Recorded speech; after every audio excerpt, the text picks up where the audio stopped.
I've been training consistently for the past 5 years. I've been weight training, I've been eating my protein, I've been doing my cardio. But to be honest, for a massive chunk of those 5 years, I've still really struggled to find a point where I've really been happy with my physique. I definitely struggled to see real change for a lot of that time. And I think my main thing is, despite maintaining a relatively lean physique across all of these years, I've still always struggled with feeling just a little bit puffy. And it's only really from the past year or so, I would say, that I've really been able to notice the shift and kind of like the change that I wanted. So today I thought I would take you through kind of how I'm training now, what my current diet is looking like, and share kind of the key things that have made the biggest shift for me. The sun is also going to be making an appearance, and then it might leave, and then it's going to make an appearance again. So if the lighting keeps changing, I do apologize. Now we're going to start with diet, because you all know no matter how hard you train, no matter what you're doing, you cannot out-train a bad diet. One of the main shifts I've made in the past year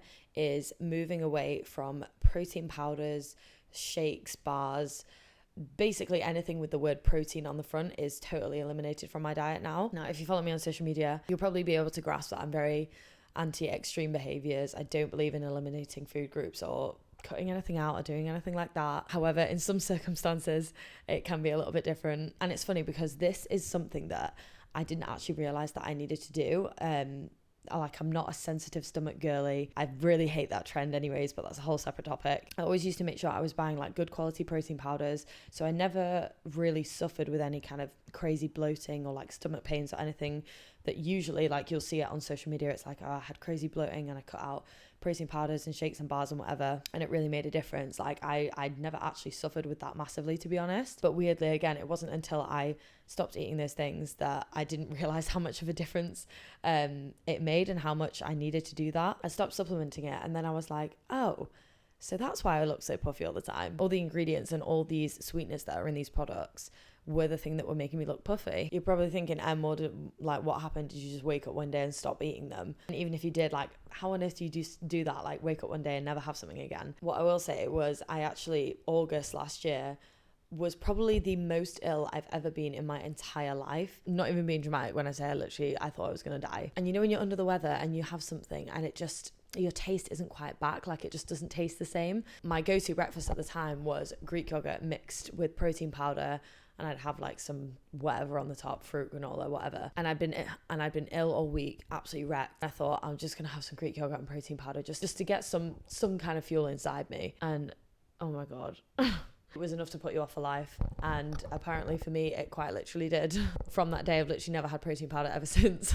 I'm not gonna lie. So to be honest, looking back now, it was actually a bit of a happy accident. Obviously this is not me sitting here saying you have to do the same and that protein powders are bad or like protein bars are bad. Like nothing, as I always say, nothing is inherently bad for you. And what I always advise my clients to do is, you know, if you're trying your very hardest to get your protein in from natural whole sources and you're still not quite getting that and you need to supplement it, then by all means, a scoop of protein powder a day is not going to kill you. I just found personally that stopping eating them, like I say, made me a lot less puffy. And I make way better choices like with my food anyways. Like it's dead easy sometimes when you supplement protein powder in to fall into the trap of like having a really carb heavy meal and just thinking, oh, it's fine because I'm gonna have a shake later. When the reliance of that gets taken away, you actually have to think like, okay, I'm making a meal, how can I make this high in protein from like actual food? And I know this might not matter to everybody, but I'm also saving a fortune because I kid you not, every single afternoon 3:00 would hit in the gym and I would be downstairs and I would be buying a bloody protein bar. They're like $3.75 now.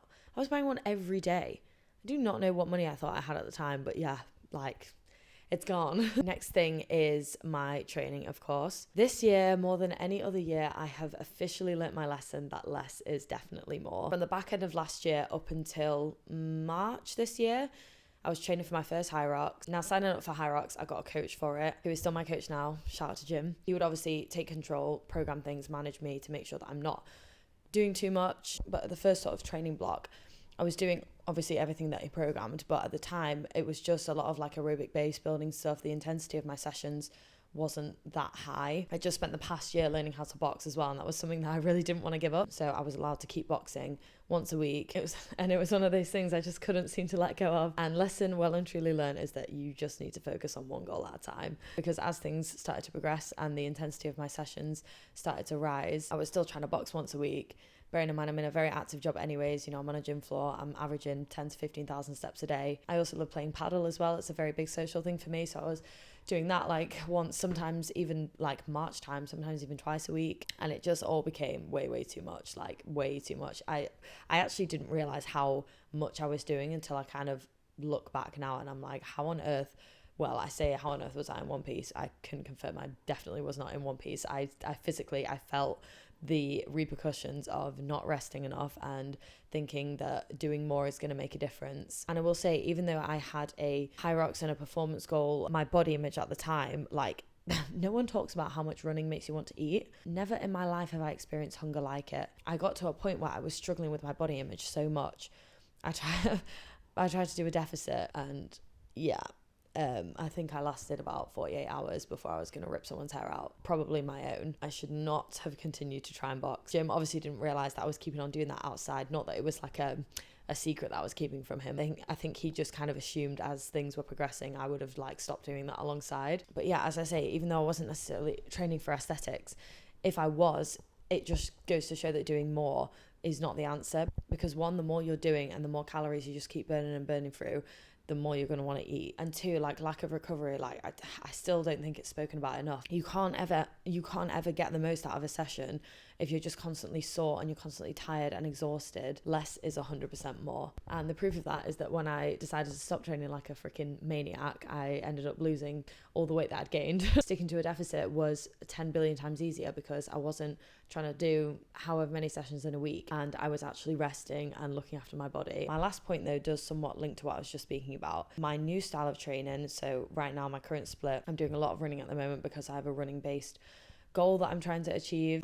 I run 3 times a week and I do 2 strength sessions in a week. But training to be both fit and strong has been absolutely life-changing. I think there's a lot of like negativity towards strength training going around on social media at the moment as well. I feel like everything's all about running and like you should only run and you need to be fit and blah blah blah, and I encourage that to an extent, but don't mistake that for strength training not still being pretty much the bread and butter. But when I first started my gym journey, it was all I was doing. The feeling of feeling fit is just unmatched. This whole hybrid movement, I get the hype. I hate to say it, I get the hype. And me and a lot of the other girls who I'm friends with at the gym who have kind of started this hybrid sort of style of training have all agreed that like training for performance actually gets you your dream body. And as I say, there's nothing wrong with having an aesthetic goal, but I think we can all admit after a while it gets pretty exhausting. And making the switch and thinking more about how fit you are and fast you are and how strong you are, everything else just kind of seems to fall into place. Again, a reminder, this is kind of what's worked for me. Fitness and your physique, it's always going to be a trial and error thing, depending on what the goal is. Come back to me in a year and maybe I'll have a whole different strategy, but for now, this is what's working